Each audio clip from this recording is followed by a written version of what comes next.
Welcome to Comic Station, where we try to go over the new issues for each week, going on new releases, issue number 1s. And this is issue number 89 of Comic Station for September 10th, 2014. We're back in the Comic Station shop with Scott, and we'll be going over a number of the reviews that we have here today, as well as the reviews that you can find on frontwardsgamer.com. Just when they thought they could get rid of me. I know. They pulled me back in. You thought you could get rid of us, and we pull you back in. That's right. So we're gonna start off with actually a comic that's typically on my pull list. This is 68 Homefront.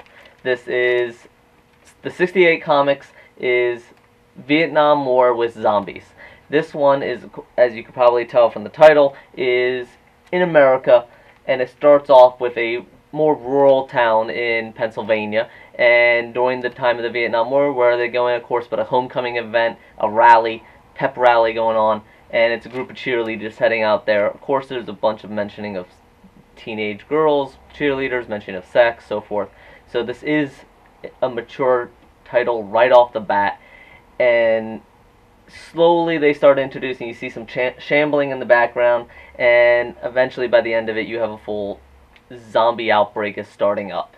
It's fun. It took a little while to get going, but some of the zombie fighting is funny. At one point a woman takes a frying pan and knocks the head off one, and it's hilarious. Outstanding. That's good. But the artwork is great. I always like their artwork. The storyline, again, I like 68, but if you like it, it's more zombies in America during the Vietnam era. You got greasers, cheerleaders, and jocks. Awesome. What more could you ask for? Yeah. Well, my first book this week, Marvel, The Edge of the Spider-Verse, Spider-Man Noir. Interesting story. Starts off, I really liked it. It basically takes, it puts Spider-Man that we all would think is Spider-Man and the bad guys that we all know, but it puts them into about a 1920s, 1930s type of an era. The main bad guy in this is Mysterio. He's not wearing the bubble that we're all used to, but he is a magician. And this Spider-Man doesn't so much have all of the spider powers as much as he does rely on a gun, but he's more of a detective type than a normal Spider-Man. So Spider-Batman. Yeah, basically. And then this is the setup. There's going to be a second issue of this, but it will tie into all the Spider-Man, Spider-Verse, everything. Excuse to get all the Spider-Mans together. So this ends up with this guy from the 20s, 30s being drawn into the future to meet up with Spider-Man 2099, who is also got a bunch of other Spider-Mans in the last caption. So I enjoyed it. I thought it was decent. I like anything that's a different take on our current characters. So artwork was fantastic as usual. It's Marvel, so you know. Mm-hmm. The more older style artwork, so not necessarily quote unquote noir with black and white, but it definitely is an older style. Absolutely, I enjoyed it. Cool. I like the. And I'm throwing it around. I like the take on artwork. I always like the older styles. Coming up from Boom Studios, this is I want to say it's a weird smaller title, but this is Wild's End #1. This is a 1 of 6, and I have a hard time placing this one. The artwork is a little rough. It is anthropomorphic characters. So you're first, right off the bat, looking at the cover and looking at some of the pages, just looking at the artwork, you want to say it's younger readers. However, it is set in a English countryside with some vocabulary that may be above the heads of younger readers. You're probably going to say teens at least on this, just for the vocabulary and getting some of the ideas. It is a slower paced, but basically, just summing it up, it's anthropomorphic characters. By the end of it, you get a falling star that crashes on the ground and the raving lunatics of a drunken fox.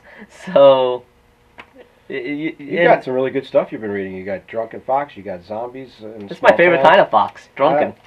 So that's a beautiful thing. My next book is Prometheus, Fire and Stone by Dark Horse. This is the beginning of the Prometheus movies into the Alien movies. Mm-hmm. This will also turn itself, I believe, now that they've lost Star Wars, that this will be the most of the flagship books will be based around the Alien franchises coming up, because there is a couple more coming out. This is the first of 6, I believe, and if you like aliens, even if you didn't like Prometheus, you should like this. The artwork is fantastic. It's modern. It's right where it needs to be. Everything is already set out in space. So you're basically getting the beginnings of even before Prometheus. Yeah, the whole fire and stone idea is basically they're doing what, like you said, they're doing to Aliens what they did to Star Wars. They're creating a larger, expanded universe, and they are trying to keep it as close to canonical as possible and make these really within the universe, make this legitimate. Well, this was definitely, like I said, if you like Aliens, it's definitely worth the read. Whether or not you like Prometheus. Well, that's, we're not going to get into Prometheus right now, but hopefully they do a better job with the books than they did with that particular movie. But so far, it's off to a good start. Oh, that sounds good. I love the Aliens. So the next one we have here is from Image Comics. This is Copperhead, and even in the back of the book, the author mentions in his ending, they like to put the editor letters from the writer there, and even in that he mentioned that he really came up with the idea and it stuck with him for a while, and this is his Deadwood in space. So if you like westerns, this has a sheriff coming to town. She's new to town. She has to set up getting her respect in the beginning, as well as a deputy that maybe has some issues with that, but it's on another planet. She, the new Sheriff Brunson, sets herself up very quickly as a, keeping it family friendly, is she's a BA, and I like her, and she was the strongest point of this issue. I'm not into so much the Western sci-fis. There's been a lot of them, but she was a strong character. I like that.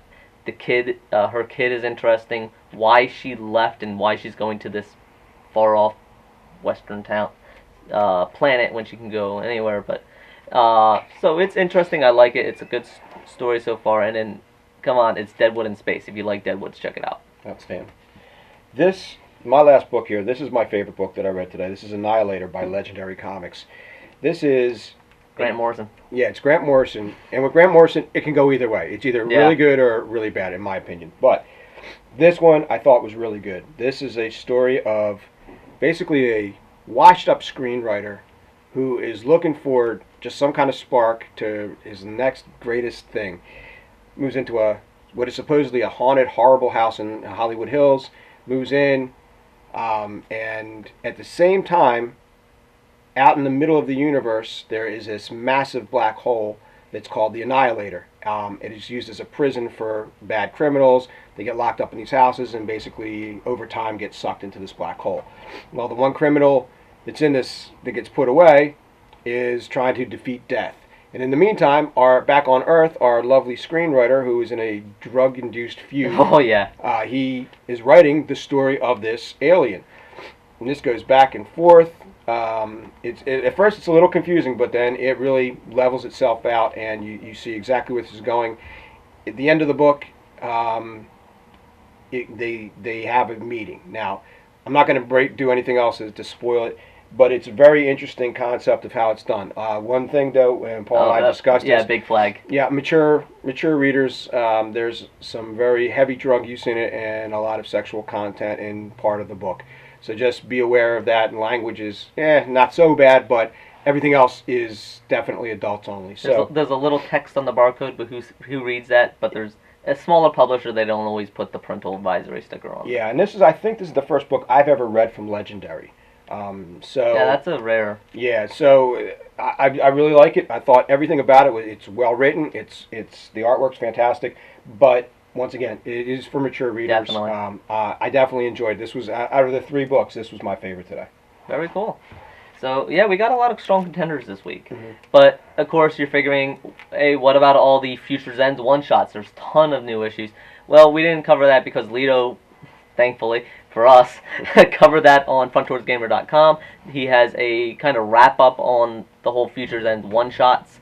I don't know if he's going to keep updating it with all the ones that continue to come out, but at least what there's out so far. He also has up Never Forgets and Original Sin as the series. Since issue number 8 of 8 came out, he's wrapping up the series. He's reviewing it as a series. Nailbiter and Southern Bastards, of course.